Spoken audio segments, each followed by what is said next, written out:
Jai Vasavi Sundarakandam by Vasavi Vijayan from Thuraiyur.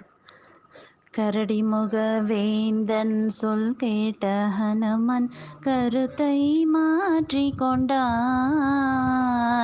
கைகளை குவித்து ராமனை நினைத்து விஸ்வரூபம் கொண்டான். உறுதியாக ஓரூழி காற்று போல் மாருதியும் விரைந்தான். உத்தமி சீதா இருப்பிடம் தேடி வான்வெளியில் பறந்தான். மைனாக பர்வதம் தடையாய் எழுந்தது, ஹனுமான் அதை கடந்தான். மாய அரக்கியின் வாயினில் நுழைந்து மறுபடி வெளிவந்தான்.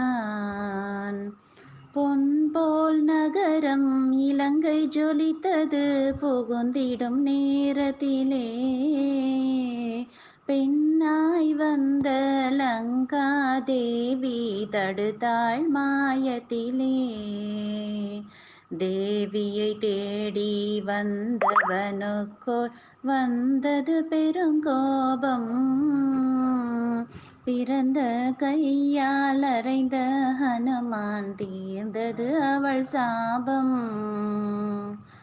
மாவீரன் ராஜ்யம் எல்லாம் பார்த்தவன் வியந்தானே.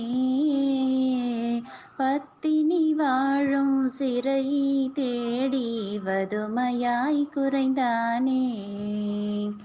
மறையொலி கீதம் கேட்கும் மாடம் மாநகர் இலங்கையிலே. மந்தை போல் புகுந்தான் ஸ்ரீராம தூதன் மாளிகை வாசலிலே. சிறை வைத்த இடம் செல்வதறியாமல் சிந்தனையில் சென்றான். சீதை தான் என்று மண்டோதரியை கண்டான், கலங்கி நின்றான். கன்னி மாடங்கள் ஒவ்வொன்றிலுமே கவனமுடன் புகுந்தான்.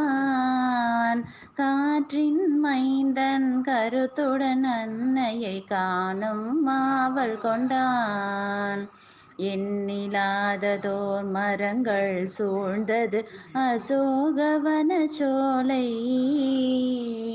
ஏக்கம் பொங்கிட வாடி வதங்கினாள், இவள்தானோ சீதை. அன்னையை கண்ட ஹனுமன் இருக்கை கூப்பி வணங்கினானே.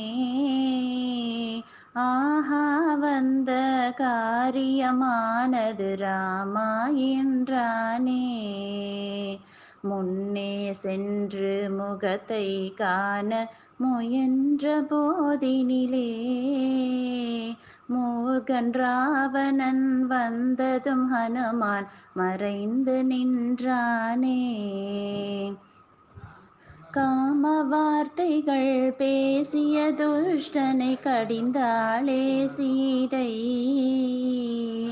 கையில் ஒரு சிறு துரும்பை கிள்ளி போட்டாளே முன்னே. ராமனை தவிர வேறொரு ஆணை கனவிலும் நான் நினையேன்.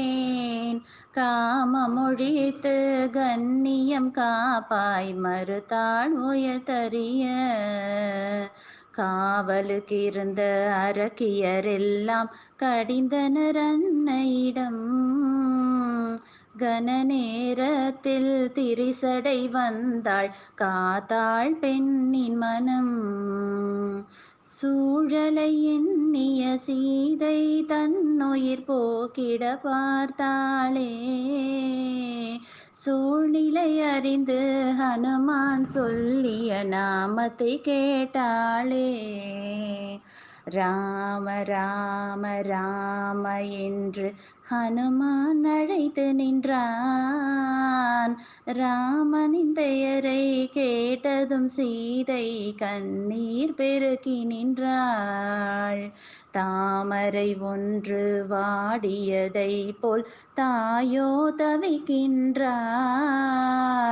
தயங்காதே ஸ்ரீராமதூதன் நான் தரையில்